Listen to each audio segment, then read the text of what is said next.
In this episode, we're going to talk about how to advance as a leader. I'm going to answer 3 specific questions. 1, why is it important that you invest in your leadership growth? 2, what areas do you need to develop? And 3, how do I suggest to do it? Let's dive in. Here's the question. How do you successfully transition into your first official leadership role, build the confidence and competence to lead your team successfully, and establish yourself as a respected and trusted leader across the organization? That's the question, and this show provides the answers.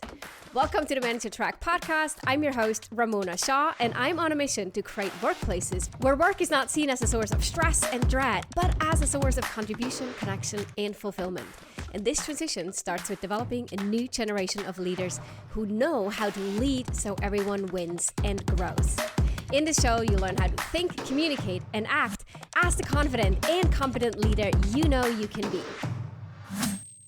Okay, welcome to this episode of the Manager Track podcast. I was thinking, as I was reflecting over the last couple of months, of what were some of the themes that came up in the coaching and conversations and the work that I did with clients that I want to bring back and talk about on the podcast. As I was doing so, I also recognized, hold on a second, there was one big milestone that we achieved in the last couple of months, which is we've completed the Leadership Advisory Program for the very first time. This is a program that we've created for advancing leaders. So people who are 5, 10, maybe even 15, 20 years into their leadership career, but want to advance. They want to level up. They feel like it's been a while since they've done any work around their leadership development. And that's what we launched in the spring. And we've just completed our first cohort with 14 leaders. And it was an amazing experience, really, really exciting and rewarding to see all the growth that happened during the course of the 6 months that we worked together as a group and individually. So I thought, hold on a second, let me share with you my thinking of creating this program and how that I structured it and why I structured it this way. Now, yes, we will launch a second cohort in October. It actually will launch October 23rd for a new group who will then do this work together over the course of 6 months. And if you're interested and you want to learn more, check the show notes and let's chat. But I also want to share this with you. And anything that I do on the podcast is not to try to convince you to join a program or to work with me directly, but to offer you suggestions that you can do on your own, or you can say, no, I want to have help and I want more guided support or more specific in-depth training than what I could share here on the podcast. So I will go through this here in a way that allows you to recognize my thinking in how I structure the program. And if you don't have the time or the resources to join the Leadership Advisory Program, look for ways that you can make this your own and the ways that you can integrate this into your professional development that you may take care of and you may think about on your own. So my goal for this episode is really to give you a bit of behind the scenes look of the work that I do and how we construct coaching programs, and to share with you what you need to pay attention to if you want to advance as a leader, and hopefully give you a bit of a framework to think about initiatives and goals that you can set to be strategic and be targeted on your growth journey. So first question that I want to answer is, why should you invest in leadership development? And that in itself could be a very long podcast. I'm going to summarize it here with a few sort of bullet points to consider. One of the biggest things that I always see and feel like we're just not paying enough attention to is the fact that we're spending so much time building technical skills or expertise in our field. Whether you are a teacher, you are a website designer, you are in the finance world, or you do something completely different, you learn on the job and through training how to do your job well. Then you move into a leadership role, and it seems I already know how to do this job, but I've been in this field for so long. Now it's just a different perspective. Now I'm just in a leadership role, but so what? And that is the biggest myth or misconception that will get in the way of people actually being good leaders. Because just as much as you invested in becoming strong on the technical side or on your job, the hard skills, as we used to say, just as much is of effort and thinking and investment should go into developing your leadership skills over 10 years or so as you embark on that journey. and beyond, by the way. It never really ends, but especially in the beginning. The skills required and the mindset shift needed in order to be a leader people love to work with do not come naturally. They will build slowly, if at all, on the job. And we've seen plenty of not so good at leaders or not ideal leadership. To prove that point, there are a few really great leaders and they do stand out. They do advance way faster than others and their peers. And the vast majority, if not all of them, deliberately and consciously invest in their leadership skills. That includes people skills, so how to manage, performance management, coaching, feedback, how to delegate effectively. They think about time management and becoming really effective in what they prioritize and how they invest their time up and sideways in the organization. They also think about communication skills and how to communicate effectively, when to communicate, how to change their communication style and approach depending on the audience that they're with. They learn how to manage stakeholders really well. So they think about these topics and read books, listen to podcasts. They have coaches, they have mentors, they go into workshops and they have leadership development training and so forth on a regular basis in order to develop those skills, just like they did with their hard skills, so to speak. Many people don't do that and they think they're going to learn on the job, which if you have great role models or you're naturally equipped, good for you. Most of us, that will be a slow and likely very ineffective way of becoming a strong leader. So why should you invest in your leadership growth in a very deliberate way? Is because you want to do it well and because you want to be effective in that process and on that journey to not waste time or make mistakes over and over where you're losing and eroding trust, which can happen within seconds, or where you damage relationships, or where you build a reputation that's not going to serve you well. And we all know now that, especially on a difficult job market, people will talk. And if you're in an industry where people know each other, they will make those reference calls or informal chats to find out what your reputation is before they hire you. And if your reputation isn't strong, it'll be much harder to find a job in the future. So these things really matter, not just in terms of job security, but really job advancement, salary increases, influence and impact that you have in your role. Very specifically now, the biggest areas where we slow ourselves down if we don't intentionally spend time on leadership development is we don't recognize our blind spots. They are called the blind spots because we're blind to them. They're the things that we think we're really good or we're doing really well that other people don't find effective and we're not seeing it. There may be biases that we have. We're all influenced by tons of biases, cognitive biases that get in the way of our effectiveness. The point is not to try to not have any biases. Our brains are wired that way. The point is to become conscious of our biases and then be able to interject and intervene when we're about to display them, right? So that we're becoming a lot more objective. A very common one that comes top of mind right now is the confirmation bias, where we may pay a lot more attention to information that confirms our original belief and our original view. So if we don't have a sounding board, someone who's reflecting back what kind of biases they observe, or we don't expose ourselves to other people or conversations where we're confronted with our own biases, we'll likely just continue with our biases. And there are the unconscious ones, the unaware ones. And since they're unaware and unconscious, we're also unable to interject, right? Because we don't know about them. So biases, blind spots, patterns that we build that we don't even recognize that they're patterns, or habits.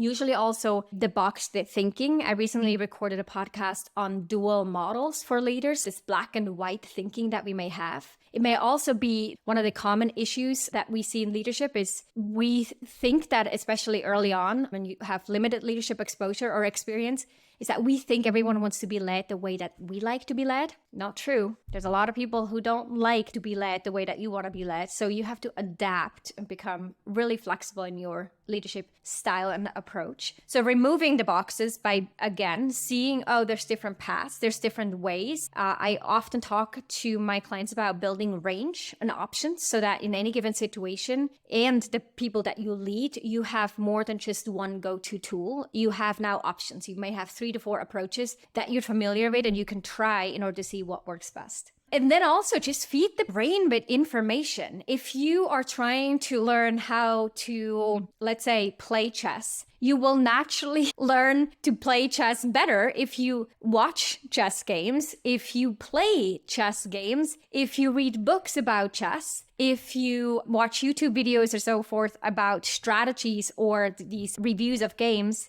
You are feeding your brain with information about chess. That will make you better. Or you might have conversations about chess with your chess buddies. Similar with leadership, the more you're exposed to conversations around leadership, the better you will get. In addition to, of course, applying it. But applying it alone will be the snail track. We don't want that. Again, everything that I just said is like any other skill, the same things apply for leadership as well. When we look at the research here, and I just picked up one, there's tons of research out there that would show you numbers in terms of effectiveness and productivity that increases. The one that I picked up and want to share here is by DDI. They said that companies who have implemented effective leadership development programs see a productivity gain of 36% and work quality increases by 48%. Plus, there's an additional benefit. Not only will you become more productive and your work product, your effectiveness will increase, you're also becoming a role model to the rest of your team on how to grow, invest in your skills, the vulnerability aspect of having goals, personal or professional goals, and working on them, the way that you demonstrate soliciting feedback and how you respond to feedback. Those are all ways that you role model strong and effective behavior that will not only make you stronger, but also make your team stronger and grow alongside. There's this famous saying, when the leader grows, everyone grows. And I believe that to be true. When the leader grows, everyone grows. So your growth will influence the growth of your team, which again makes the whole equation even stronger. Okay, so that is the why. That is the answer to the why question. Now, I'm going to switch into the second one. As a caring and driven manager, I know you want to strengthen your leadership skills, advance your career, and lead a high-performing, engaged team. And in order to do that, as a leader, you need to lead with a system, not by shooting from your hips or reacting to everyone else around you. To do so, you need to first learn what should go into a leadership system, and second, develop your own. Now, the good news is that I teach you one must-have part in your leadership system in a concise, actionable, and yet comprehensive course focused on running successful one-on-one meetings with your direct reports. It includes over 67 minutes of tactical leadership training, plus a set of resources to make this as easy and immediately applicable for you as possible. You can either watch the video lessons or listen to it through a private podcast feed on your phone. You can get your hands on this course, which I want every single manager to have, for a nominal $19 at ramonashaw.com/11. That's 2 times the number 1. You can check the show notes for the details or head on over to ramonashaw.com/11 to get started right now. So, what should you actually pay attention to? And this is where the Leadership Advisory Program comes into play. So when I decided to build a second program on top of our very first program for new managers, the Leadership Accelerator, which we've now successfully run for years, to offer a successor program to the graduates or to other clients who are more advanced and have leadership experience but want to get to that next level or just want to be fueled by new ideas and become more effective. When we decided to do that, I spent quite a bit of time and experimented with different frameworks to figure out what will work best at that level. Now, from a content perspective, the Leadership Advisory Program covers 4 pillars. And as you're thinking about your own leadership development, I also encourage you to think about these 4 pillars. 1 is self-leadership. So how do you manage yourself, your time, your priorities, your stress, your emotional management, your learning, like the reflection and feedback that you seek and so forth. Self-leadership. The second pillar is about leading a person. So the direct relationship between a direct report and you, from the interview on until offboarding. That's the entire life cycle. What are your models and frameworks? What's your philosophy for interviewing? What are the tools and ideas and how to onboard effectively? How do you performance manage and lead a direct report? How do you manage them? Including career conversations, one-on-one meetings, goal setting, delegating, feedback, coaching, all of that. And then the third aspect, the third pillar is around managing a team, especially advancing leaders who have growing teams often and people who have jobs and do things that you as a leader may have no knowledge about, right? So you're leading someone with higher subject matter expertise. How do you manage that on a team level? How do you create connection on a team? How do you create a team spirit where people actually feel like I'm not an individual, even if remote or hybrid, we are a team? How do you do that? And then the fourth aspect is managing up and across. And we call this in the Leadership Advisory Program, the relationship operating system. So how do you build and cultivate relationships? How do you influence? How do you manage your stakeholders? How do you communicate across the different hierarchies effectively? So these are the 4 pillars. And if you think about each of them, what is a goal that you have in each pillar? How are you going to achieve that goal? What could get in the way? And what kind of resources do you need? I would invite you to ask yourself for the 4 different pillars that we just talked about. What's your goal? How are you going to get there? What could get in the way and what resources do you need? Now, last but not least, we want to talk about the question of the how. So how do you actually grow as a leader? What are the specific tools or formats to do this well? I strongly believe that this is the most effective approach to leadership development. It's the combination of 3 different formats. First, it's knowledge transfer. Second, it's personalized coaching and support. And third, it's social learning. So let me break these 3 formats down one by one. One of them is actual knowledge transfer. So best practices, principles, ideas, frameworks, tools that will demonstrate, for example, how to make decisions effectively, or how to strengthen your ability to manage stakeholders. What are the do's and the don'ts? It could also be around the topic of managing your emotions. So what are the frameworks to keep in mind or the tools to help you manage your emotions better and strengthen your self-confidence, for example, or release frustration or fear and anger to be more effective and less emotionally driven, more logical and composed in your job.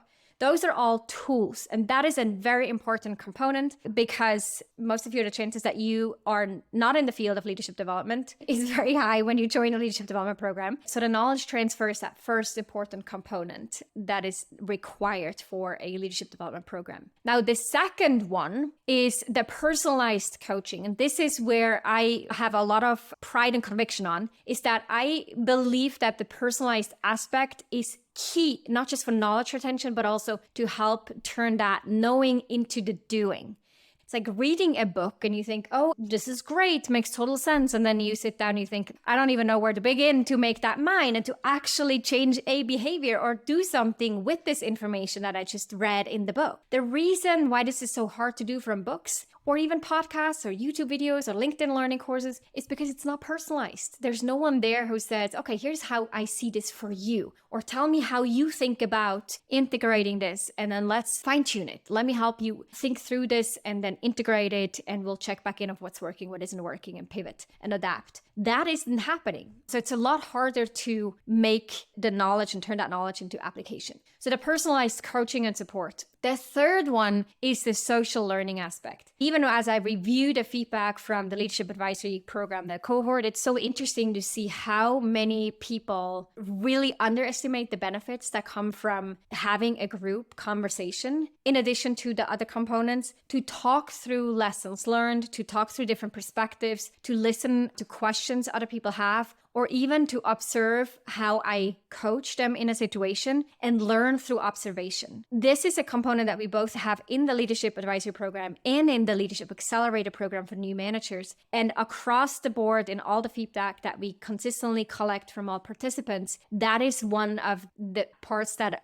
is most surprising to most people and how much they actually benefit and enjoyed that environment. I'm sharing these 3 parts with you because on one hand, again, I'll give you a bit of a behind the scenes of how we're structuring the leadership advisory program, but also if you're thinking about how could you specifically learn and grow, even if you're not joining a program like the leadership advisory, then think about where do I gather new knowledge, right? What's the source for that? Who can I talk this through with? Like if I take notes and ideas and write them down, is my boss, my superior, or a friend or a peer or a partner or a coworker or a mentor going to help me turn that information into application? And then the third part is find a group of people in the similar field, association, or some kind of like online group or whatever that may be. They don't cost a lot. There's some options out there where you can gather into peer circles or peer groups and converse. I bet that even if you are more introverted or don't like a group so much, I would give it a shot. I just give it a try. See what you gain from it, experiment with it.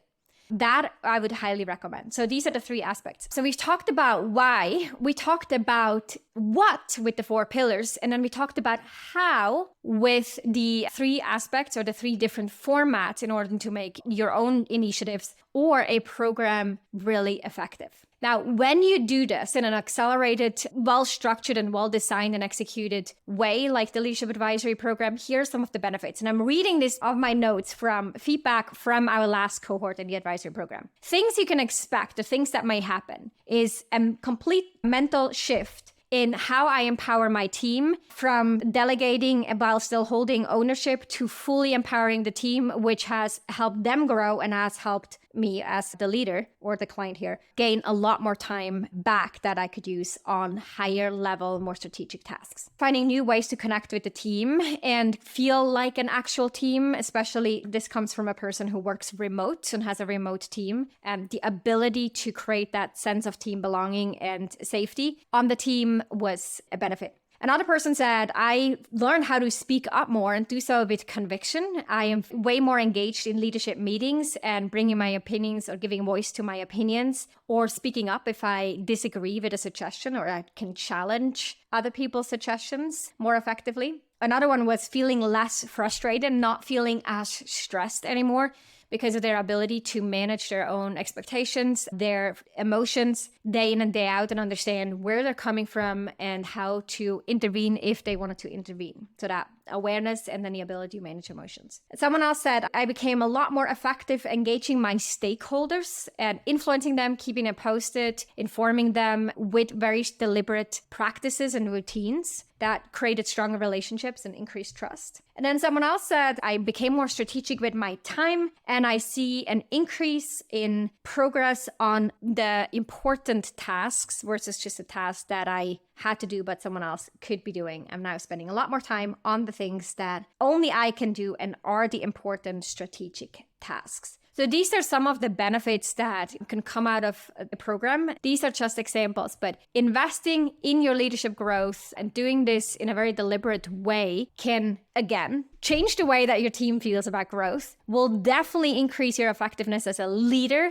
and likely make you a lot more productive as well. Those are the things that will build trust with others. You strengthen your reputation. You'll have people who want to work with you and love being led by you or on your team. They may even follow you to other organizations. They are happier at work. You'll feel likely more fulfilled and more aligned with what kind of leader that you are. Plus, it's also just stimulating to learn and see yourself from different sides and using different tools and immediately seeing the benefits and the payoff of doing the work and experimenting with new ideas. So that's what I wanted to share about how to advance as a leader. If you do want to learn more about the Leadership Advisory Program, check the show notes. Again, we're going to start with our next cohort on October 23, but we will close the application process before that. If you're interested, have a look at the document, the brochure, and if you like it, click the link that says schedule a free strategy call. In that call, we'll talk about what specifically you're looking to grow and learn. What are the challenges in front of you and the opportunities or goals that you have and pursue to make sure that this program is actually the right fit. We'll then define which tier of the program, there's different tiers, will be right for you. And if I think the program will help you and that you're a right fit for this group, then we will proceed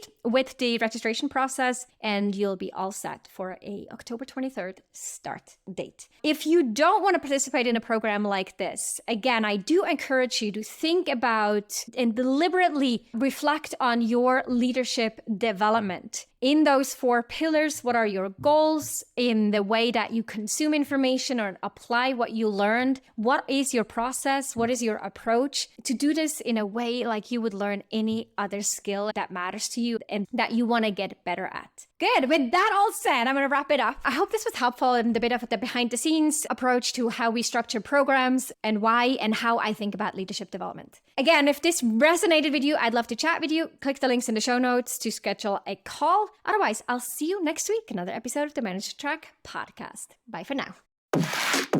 If you enjoyed this episode, then check out 2 other awesome resources to help you become a leader people love to work with.